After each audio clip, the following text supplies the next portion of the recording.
শোনেন জি।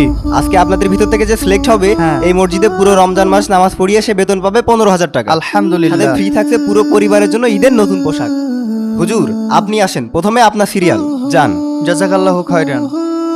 আপনারা দাঁড়ান, সবাইকে একে একে ডাকা হবে। কি ইমাম? আসসালামু আলাইকুম।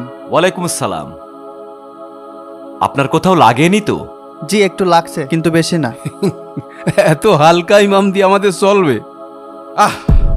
ইমাম দিয়ে কি আপনি মারামারি করবেন যে ভারী হওয়া লাগবে? না, বিষয়টা তেমন না। বাদ দেন তো, আসেন ইন্টারভিউ শুরু করি। আচ্ছা, আত্তাহিয়াতু নামে কোরআনে একটা সূরা আছে, বলুন তো এটা কোরআনের কত নম্বর সূরা? আত্তাহিয়াতু নামে তো কোরআনে কোনো সূরাই নাই। জানতাম জানতাম আপনি পারবেন না। সভাপতি সাহেব, আত্তাহিয়াতু নামে কোনো কোরআনের সূরা নেই, এটা একটা দোয়া। ও, আমি আসলে ভুলে গিয়েছিলাম, এটা তো আসলে একটা দোয়া। এটা তো একটা দোয়া। হাফেজ সাহেব, সূরা ইয়াসিনটা তেলাওয়াত করে শোনান তো। আউযু বিল্লাহি মিনাশ শাইতানির রাজীম। বিসমিল্লাহির রহমানির রহিম। ইয়াসিন ওয়াল কুরআনিল হাকীম। আচ্ছা ঠিক আছে। মাশাআল্লাহ, কি চমৎকার তেলাওয়াত, মনটা জোড়াই গেল। আমার কাছে তেলাওয়াতটা তেমন সুবিধার মনে হয়নি, নাকি বলেন সেক্রেটারি সাহেব? হুজুর দেখতেও তেমন একটা ভালো না। ঠিক আছে, আপনি এখন আসতে পারেন, আপনাকে আমরা পরে জানাবো। জি আচ্ছা। আসসালামু আলাইকুম। হুজুর আপনি এখন আসতে পারেন, আমি আপনাকে পরে জানাবো। আচ্ছা ঠিক আছে। আপনারা দুইজন হুজুরদেরকে উল্টাপাল্টা প্রশ্ন করবেন না, আপনাদের কারণে এই মসজিদে কোনো ইমাম টেকে না। বুঝলি ভাই, মাঝে মাঝে মনে হয় এই হাফেজি পড়া শিখে বড় ভুল করে ফেলেছি। এই গ্রামগঞ্জে শুধু কারোর বিয়ে হলেই আর কেউ মরলেই খবর দেয়। ঠিকই কইছিস, রমজান তো চলে আসলো, বাজার সদাই তো করা লাগবে। তা বাজারের কি করবি? ভাবছি এবার যদি কোনো মসজিদে তারাবি পড়াতে পারতাম তাহলেই রমজান মাসের বাজারের দায়িত্বটা আমি নিতাম। আর দ্রব্যমূল্যের যে ঊর্ধ্বগতি, সংসার চালানোর মতন আছে। কি আর বলবো, জিনিসের দামের কথা তো আর পেট শুনবে না নে। 3 বেলা তো ঠিকই খাওয়া লাগবে না। তা মসজিদ কি পাইছিস? এখনো পাইনি, তবে পেয়ে যাবানে মনে হয়। তোর জানা মতে কি কোনো মসজিদ আছে নাকি? ওহো, তোকে তো বলতেই ভুলে গেছি, উত্তরপাড়া জামে মসজিদে আজকে ইমামের ইন্টারভিউ আছে। তাই নাকি? তুই সেখানে তাড়াতাড়ি চলে যা। তাহলে আমি বাসায় গেলাম। তুই যা, তো চাকরি হয়েও যেতে পারে।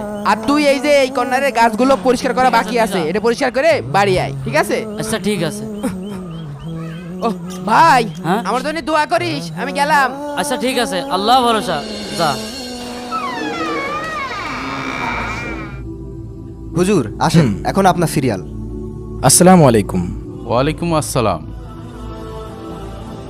এই আপনি এখানে বসে পড়লেন কেন? দেখেছেন মেম্বার সাহেব, কোনো প্রকার আদব কায়দা নেই। এই লোক দিয়ে তো এই মসজিদে ইমামতি করানো যাবে না। দেখলাম আসন ফাঁকা আছে তাই বসে পড়লাম। ফাঁকা থাকলেই বসে পড়বেন? আপনার বাবা মা আদব কায়দা শেখায়নি? এদের নিয়ে আর কি বলবো, পুরা মসজিদ শেষ করে দেবে। এই আপনি আসতে পারেন, যান। আসসালামু আলাইকুম। আসসালামু আলাইকুম। ওয়ালাইকুম আসসালাম। হাই হাই, বেরিয়ে যাও, বেরিয়ে যাও। একটারও কোনো আদব কায়দা নেই, এসে সব দিন করে বসে পড়ছে। এসছে আবার সব ইমামতের পরীক্ষা দেওয়ার জন্য, যত সব। আল্লাহ, চাকরিটা তুমি ব্যবস্থা করে দাও আল্লাহ, আমিন। আপনারা দুজন দেখবেন হুজুররা ঠিক মতো নামাজ পড়াতে পারে কিনা। অশিক্ষিত লোক শিক্ষিত জায়গায় বসলে যা হয়। মেম্বার সাহেব খবরদার, আপনি আমাকে অশিক্ষিত বলবেন না। শোনেন, আমি সে আমলে 4 পাস। উনি 4 পাস? এ যুগের আয়ে বিয়ে পাশের সমান। খালি 4 পাস। এই জন্যই তো আজ পর্যন্ত মসজিদে 2 রাকাত নামাজ পড়াতে দেখলাম না। ওরে আমার নামাজ পড়েন দার রে। হাই, তুমি পড়িয়েছ, তুমি তো একটা সুরকের এত শুদ্ধ করে পড়তে পারো না। তুমি সুন্নত নামাজ পড়ার সময় তো আরেকজনের পাশে দাঁড়ায় থাকো, পাশে এরকম দেখে দেখে উপস্থিত দাও। আপনারা থামেন তো, ঝামেলা করেন না, আগে ইন্টারভিউটা শেষ করি। আসেন, আপনি আসেন। আল্লাহ, কি যে হবে নে। আসসালামু আলাইকুম। ওয়ালাইকুম আসসালাম। বসবো? হ্যাঁ, বসেন। আচ্ছা, আপনি যদি আমাদের 10টা প্রশ্নের সঠিক জবাব দিতে পারেন, আপনি হবেন আমাদের মসজিদের পরবর্তী ইমাম। ইনশাআল্লাহ। আল্লাহ রহম কর আল্লাহ। আমার প্রথম প্রশ্ন, আবু জেহেল কোন যুদ্ধে নিহত হয়? বদর যুদ্ধে। আচ্ছা হুজুর বলেন, হজরত মুহাম্মদ সাল্লাল্লাহু আলাইহি সাল্লামের উস্তাদ কে ছিল? স্বয়ং আল্লাহ। আচ্ছা, ইসলামের প্রথম মুয়াজ্জিন কে?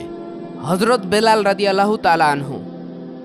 সভাপতি সাহেব, কেশিয়ার সাহেব, আপনারা কি শুরু করলেন?